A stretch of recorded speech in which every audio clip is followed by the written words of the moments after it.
Bossy Not Bossy.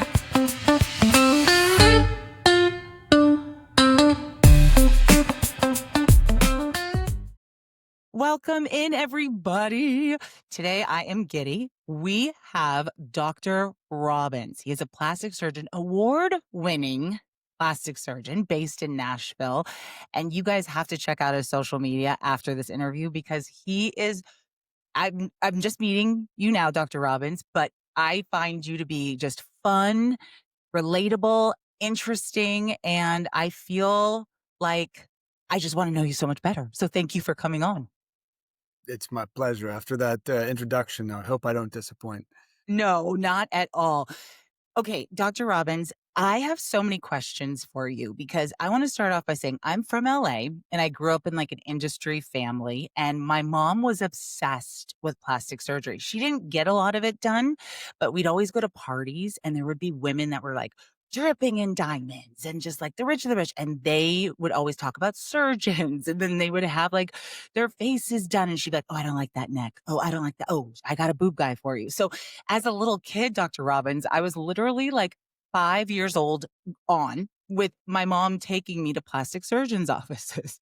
So I feel like I know the world, but I don't know the world like you do. So I'm really excited to ask you a bunch of questions. I'm happy to be here. And the world's changed. I mean, what a cool introduction to the specialty. But yeah, even then it's changed some over time. And I think you have some questions about that stuff. I have More lots of questions. contemporary Okay. stuff today too. So Yay. So let me ask you a question. Why did you become a plastic surgeon? And why did you get in the medical field to start with? yeah, two questions. So medical field in general, I was a science nerd. Um, it's interesting because I have a daughter who's a senior in high school, and watching her find her interest, and but I was like that too. I was a student. I liked school always. I was really into science, and then in college, biology. So that was sort of my passion. But that led me to the medical field. But the pathway to plastic surgeon after, you know, application and acceptance to medical school was much more circuitous. I mean, I never intended to be a plastic surgeon, but along the way, I was introduced to, well, I've made a decision after med school to do surgery, general surgery, and then got exposed to plastic surgery, and then did a fellowship, a residency after that, then got exposed to aesthetic surgery. So that's kind of how I ended up where I am now. But along the way, probably like most people in their careers and journeys, I mean, standing on the shoulder of giants, there were a lot of really great people that helped me, a lot of great attending physicians, as we call them, teachers, professors, that cared. And I found their mentorship and guidance really helpful, and it's just some awesome people along the way. It's awesome. I always get interested in this. Are you a good artist? Because I see your work with bodies and they're beautiful, the work you do. But can you take like a pen and draw? Actually, I just got our journal. We have one of our trade journals that get. Oh, I get a few. This one oftentimes will have a cover of a painting or a drawing on it, and it's always attributed to some doctor who is a member of the society. No, I don't really have those interests or hobbies, but the way I think about it is, I would use the analogy of music. I mean, if someone can't hear the notes, they can't play the song, and there are people who can't hear the notes. So I think with aesthetic surgery or cosmetic surgery, you have to know what pretty looks like. You have to know what's beautiful, even though you can't necessarily paint it or draw it. Um, Wow. That's pretty cool. And why is it called plastic surgery? yeah, that's a really common question, and it comes from the Greek word plastikos, which means to mold or to shape, which is essentially what we're doing with tissue, with soft tissue. That is Yeah. so cool. Thank you for that. Okay, now the questions are coming up. So Since you said it earlier that, cosmetic surgery has changed over the years. What is a myth about plastic surgery that just bugs you? Do you have one? Ooh, how many? Yeah, how many. Um, One is, probably the most common thing I get is that our patients are crazy or unreasonable. And, while we do they can be, but in general in general, they're not. They're reasonable people with reasonable concerns or requests about their bodies or faces. And so that's we find that not to be true. A few others. There a lot of people think plastic surgery patients want to look different. And some do, but a lot of what we do is, I would say, more restorative, especially, after having children, a mommy makeover, that's to restore the shape or volume of a breast or, the shape of an abdominal area after the muscles or skin have been stretched. Or facial aging is a good category. A lot of, people don't necessarily want to look different. They just want to look like a more rested version of themselves. Because I think this next one gives a lot of patients anxiety. They feel like the results or outcomes are permanent, but they're really not. They can be, but most of the time, a good plastic surgeon can change or modify lots of things. I have a And question on the back of that yeah, real quick in a yeah, minute.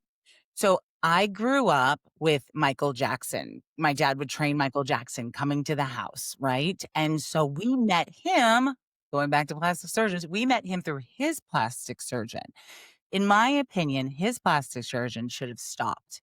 Now, with Michael Jackson's face and nose, if he was alive today, how hard would that be? Because you said it's nothing's permanent. But when the nose gets that, shaped and gone, can you restore that?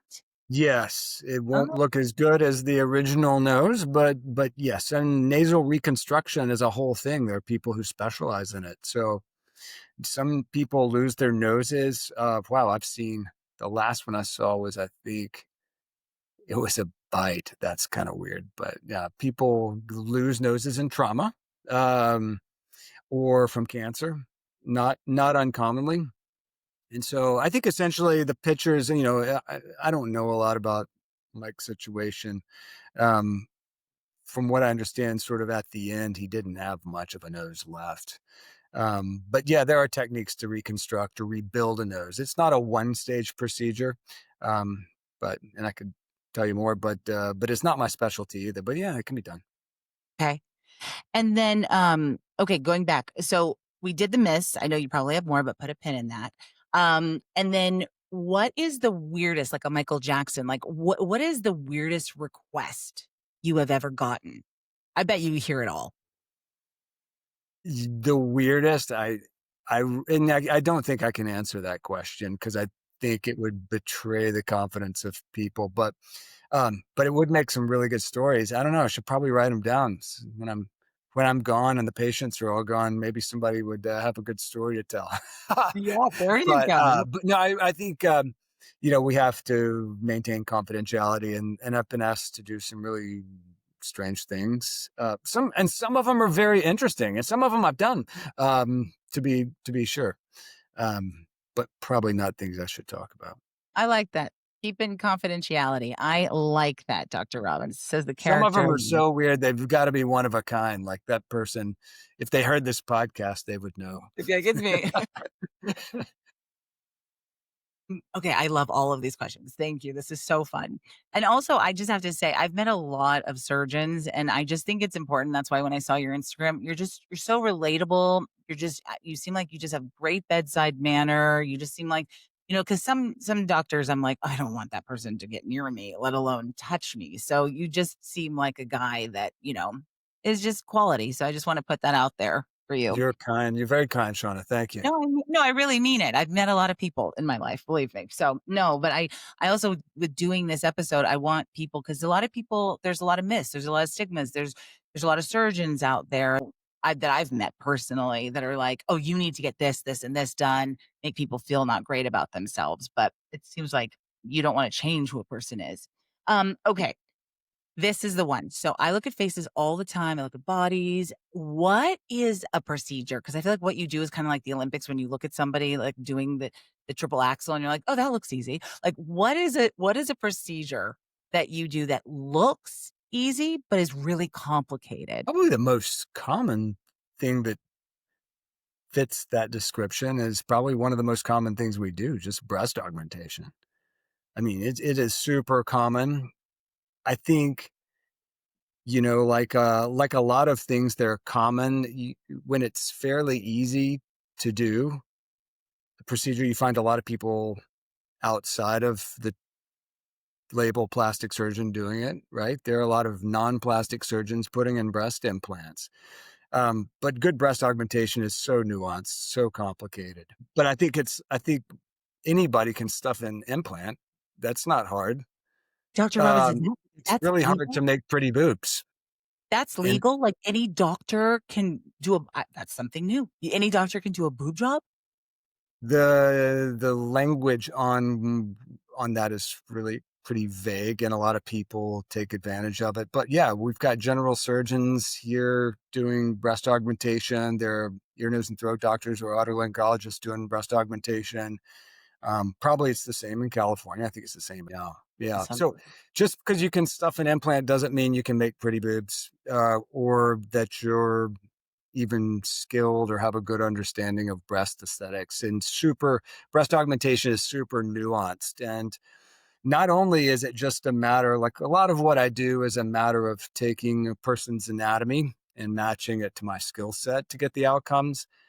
Breast augmentation, to some degree, rhinoplasty or nose jobs. Really, it's the patient's anatomy. It's my skill set, but it's also their wishes or their desires. And so, during that conversation, there has to be great communication between the patient and the provider. We have to understand exactly what the patients want and making sure that our skill set aligns with that so they can get the outcome that they want. Um, the surgeon has to be able to see the vision or the breast aesthetics, as we say. Just because you have volume in there doesn't mean it's pretty. Beautiful breasts have volume, but they also have excellent shape, symmetry, and ultimately are well proportioned to that person's physique. And so that all needs to be considered. So, um, that's so good. And I love and I saw on your Instagram that you do consultations and with groups of people and educate people. we've done for a little while, and in that sense, anybody who comes into actually stole that idea from from another surgical specialty, because there are surgeons who are super specialized in what they do, meaning they just do the same operation over. The example I'll use is like bariatric surgery, like weight loss surgery. So they would group patients into an information session, and just because a lot of the information you give is the same patient to patient. But I found in the group setting, it's also a nice opportunity for people to have the support and company of other people with common interests, and also to shared inquiry, shared interests. I mean, sometimes people will ask questions in a group setting that another person might be self conscious or afraid to ask. But that's the only thing about those group consults that's group based. Everything else about it is customized, just like any consultation here would be. So after the little group information session, we break out and do individual consults where we're sizing patients, measuring them, looking at their anatomy, and talking about more customized details like that. I love that you offer that because I just feel like a lot of people are just nervous to even schedule for themselves so they can just feel like they can come in and they're not on the spotlight and then they can learn.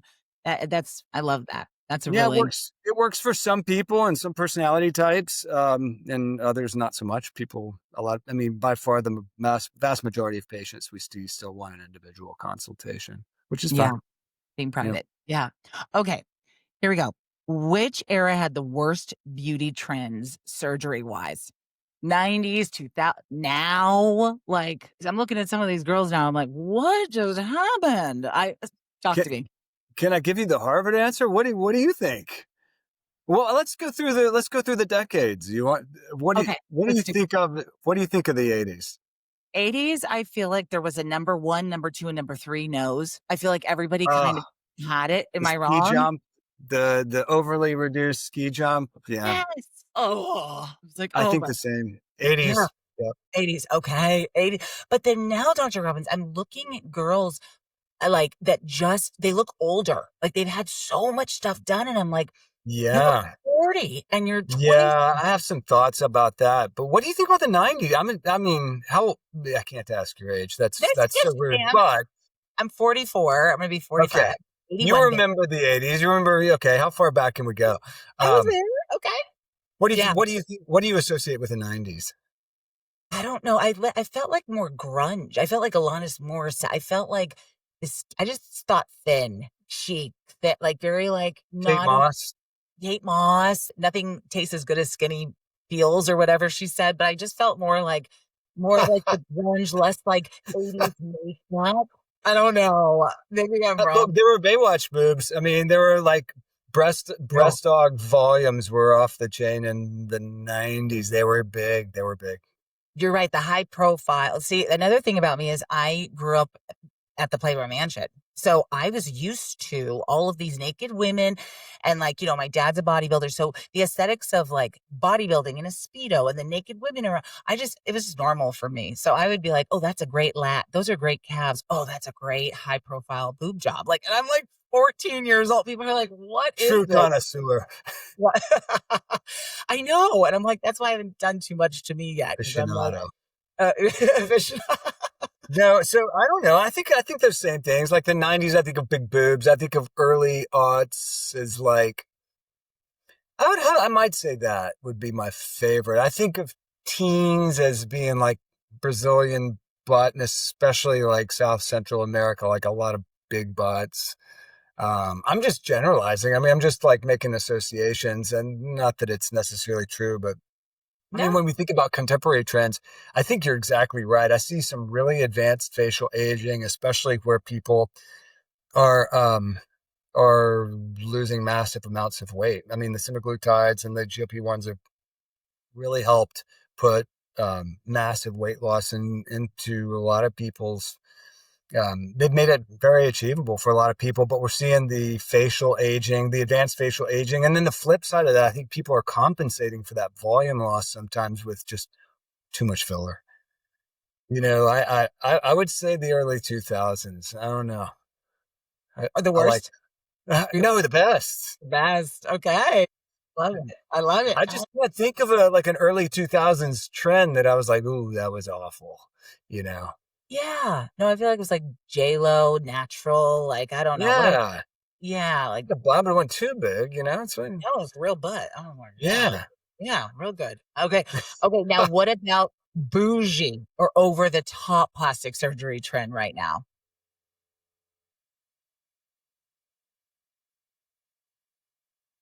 Know that I have a good answer for that one. Um, let's see. I made a few notes. I love it. What about the big butts? Like, I feel like big butts were never in. Kardashians came in, and now it's like these big butts. Feel like that trend is on the decline. I Okay. don't I don't know. I mean, we're seeing our market here, just like Southern Cali's seeing a different market. Um, I don't know. I mean, I know that that's still popular. Miami's still the Brazilian butt capital of the world. But I'm hoping that's a thing of the past. I don't know. I think the biggest trends I'm seeing now that I don't like don't have to do so much with outcomes as much as just like obsession with details that don't matter. I feel like we see that a lot. Mm, And maybe it's a trend associated with social media. I don't even know. I love my social media. Don't get me wrong. love it. Or maybe just access to information on the internet. But a lot of times people are asking like super advanced technical questions. Like you and I were just talking about breast augmentation being, super nuanced. And I think that's especially true where planning is involved ahead of time and implant selection, making sure, we have so many implants available to us now with regards to shape and surface and gel type. And we can really customize outcomes better than ever if you understand how to use the different tools and the different implants appropriately. But I have patients coming in sometimes who don't understand all of the details, but they might think they do. They've been reading or Mm-hmm. oh Yeah. yeah, profile matters, but you let us worry about that. Yeah. Yeah. Yeah. That's why they become to a pro like you. Absolutely. Yeah. So I don't, but that's not really. I can't think of a good answer to that question. I can't think of something right now that's contemporary and bougie. I don't know. Have you seen something that I don't know about? The bougie. Yeah, Well, why does everyone's face look alike? I watch all the housewives, right? And all of them look exactly alike now. And I'm just like, what is this? And then their faces just don't move at all. Like I just miss the days of like faces having, some wrinkles, and some like animation. yeah, some animation. Like what you said, like when you have some stuff, it's like, painting a wall and having a fresh coat of paint, or like you say, looking rested. That's one thing. But like I'm talking to people, Dr. Robbins, and they just don't have any expression. I'm like, are you laughing right now? Or are you crying? I'm just like, to each his own, fine. But I'm just like, I miss the animation of a face. And I'm just like, is that Yeah. like a regal bougie look? I don't know, but it's not my favorite. A face that doesn't move. Yeah, yeah. I think a lot of it's non-surgical too. I mean, fillers and neurotoxins are awesome tools. I mean, we have 3 injectors in the practice. I'm a proudly take my own medicine there too. Um, but I think like any tool, it can be overdone. And I think where we're seeing these static and faces, I mentioned this earlier, where we're compensating for volume loss and weight loss patients with filler. It's a great tool to a point, but once we start getting into the phase of our lives where we're aging so much that we don't have good elasticity in our skin or good soft tissue elasticity, the filler can oftentimes look lumpy. It doesn't animate, as you said, like regular fat or soft tissue. So I don't know. I don't know what's trending. There's always, some extreme online that people are doing, but in general, I don't get a lot of requests for that sort of thing. Has there been a case that if I said to you, I want, like my eyebrows raised, I want my nose, I want my foot, would you be like, Shauna, just let's do one thing at a time, or talk me out of something? If I was like, no, this is what I want. I want it now. Like Veruca Salt. Like, Yeah. I want it now. What would you like if I want my lips this big, doctor, or like really big, duck face? Would you be like, let's take a moment? We tell people no daily. I mean, Oh, really? yeah, Yeah. it's super. I mean, it's part of the job, right? Yeah. Hmm. In general, we want to make sure that what we're doing is safe. And sometimes, probably the most common reason we tell people no and we screen on the phones is to make sure they're not too obese or fat for a particular procedure. Because certain times that can put people at risk for infectious or healing complications. Um, Other medical issues can put people at risk. And then what you're describing, people just requesting stuff. The term I like to use is just marginal benefit, right? If you're a pretty 40 something and, maybe we could make something look a little different, is the benefit really there? Because the recommendation to offer any medical treatment to anybody it's a matter of weighing the benefits versus the risks. And we think a lot about the risk side, but we don't always think about the benefit side. Like, what's the benefit? If the margin for benefit's really narrow, it's not worth it. I love that. I love that. I love that. Okay, I have a daft question, little silly question, but is there a fictional character that you look at and you're like, oh, they could benefit from a little bit of a lift or a zhuzh? Anybody fictionally? Fictional, I don't know. A lot of the fictional characters I think of are actors. I don't want to pick on them. Um, they might be your neighbors. But I don't know, like animated characters or something. Yeah, like yeah, like who was I looking at the other day? Like, I don't know, Willy Wonka, and I don't know, like one of the parents in that. I don't know. Just Did you someone just that watch just Willy always looks Wonka? rough or grouchy. Or I've That's got 2 Willy 4-year-old Wonka twins. references. Yeah. Did you just watch Willy? Thank you. You're so good. Yeah, I've been watching it a lot. Let me tell you. So next time we talk, I might be singing "From the Hills Are Alive" with the Sound of Music. No, I like it. I'm reading it right now actually again. Oh, that's I'm cool. reading Charlie and the Fabrica de Chocolate. Ooh, look at you. I can only read children's books in Spanish, but I'm working on it. That's awesome. That's awesome. That's smart, actually. But no, I don't know. I mean, Pinocchio needed a rhinoplasty, I think. Well, that's good. There you go. There you go. Poor guy. He needed a lot. Um, I think, well, Jessica Rabbit, she could have used a breast reduction. Yeah, these days I think Jessica Rabbit would benefit from an implant exchange and mastopexy. Those have been in there probably 40 years by now, do you think? For everybody out there that doesn't know Jessica Rabbit, Google her. Yes. Yeah, I guess that The makes waist me old. boobs. I love it. No, I get the reference. I love it. Disney princesses look weird, don't you? Do you think? What do you think about the contemporary Disney look? I agree. I agree. These I think giant, disproportionately large eyes with this like no, you're right. diminutive mid face kind of thing. I don't know. It's kind of weird looking. No, you're right. No, that's a good point. Disney everything is just hard to explain. So, Barbie's yeah. pretty hot though.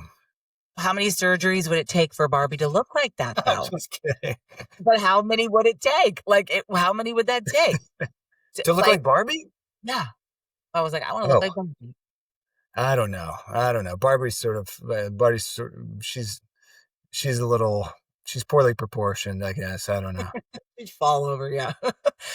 Okay, I have two more questions for you because this is so much fun. I could keep you forever, but I know you're very busy.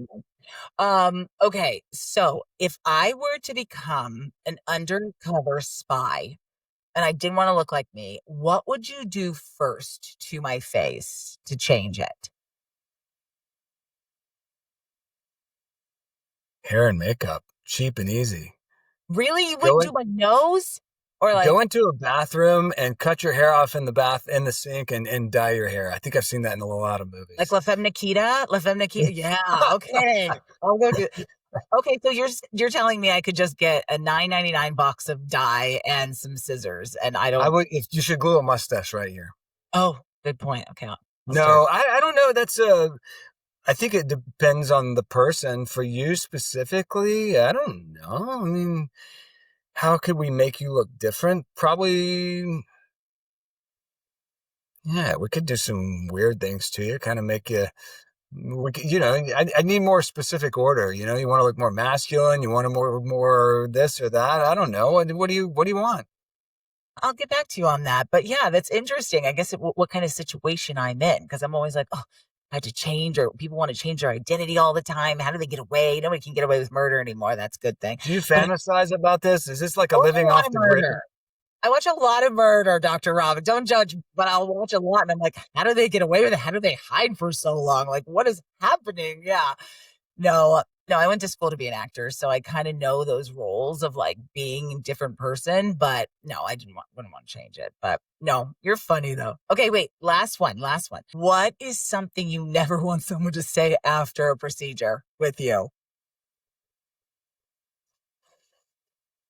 Genuinely, it hurts my heart if someone says or were to say that I didn't care, that my staff or I didn't care. I think we care deeply. I think we take our job very seriously, and that would hurt. That would hurt my feelings a little bit. Um, if people say they have regrets, that hurts my feelings. We never want people to have regrets, but I mean, regret can look like a lot of different things. It could mean, you didn't get to take your cruise to, out of Miami on time or something. I don't know. I don't know. Right. I don't know what it looks like, but generally I want people to be happy with their outcomes and whatever that does for them.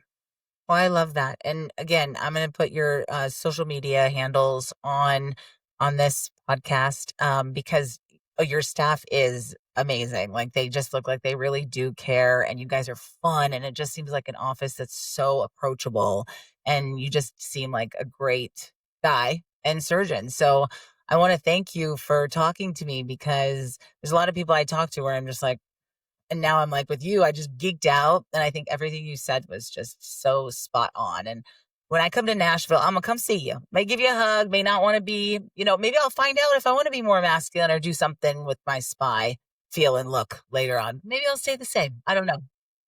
Weird. And